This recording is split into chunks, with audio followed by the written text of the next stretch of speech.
Hey everybody, I'm Ron Cantor, the president of Shalano TV in Israel, and my guess is over the weekend, like many of us all over the world, you heard about the terrorist attack in Dallas, Texas, where a man from England, from Pakistan originally, broke into a synagogue and held 4 Jewish people hostage for, I think, 11 hours.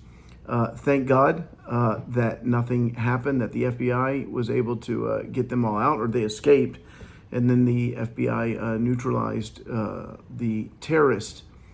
But it just helps you to understand what Jewish people go through, the fear of being targeted constantly.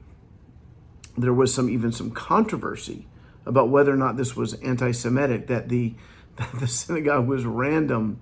I'm smiling only because of the absurdity of that idea. When an Islamic terrorist breaks into a synagogue, it's because it's a synagogue. He wasn't just looking for a building.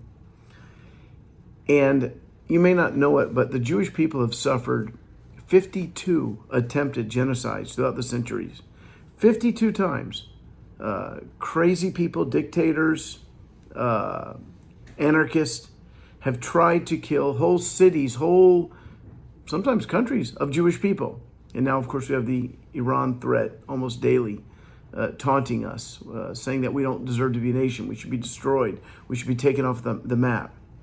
So it's a good time for believers to pray for the Jewish people. First, pray that our eyes would be open to the truth. There's nothing more powerful, more amazing than somebody coming in contact with the living Messiah, the Jewish Messiah, Yeshua. But also pray for our protection.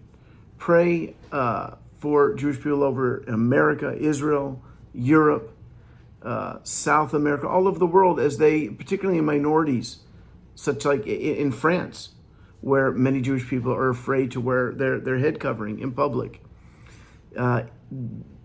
It's a sign of the times. You know, one of the signs of the end times would be that the Jewish people would go back to the land of Israel and to become a nation again.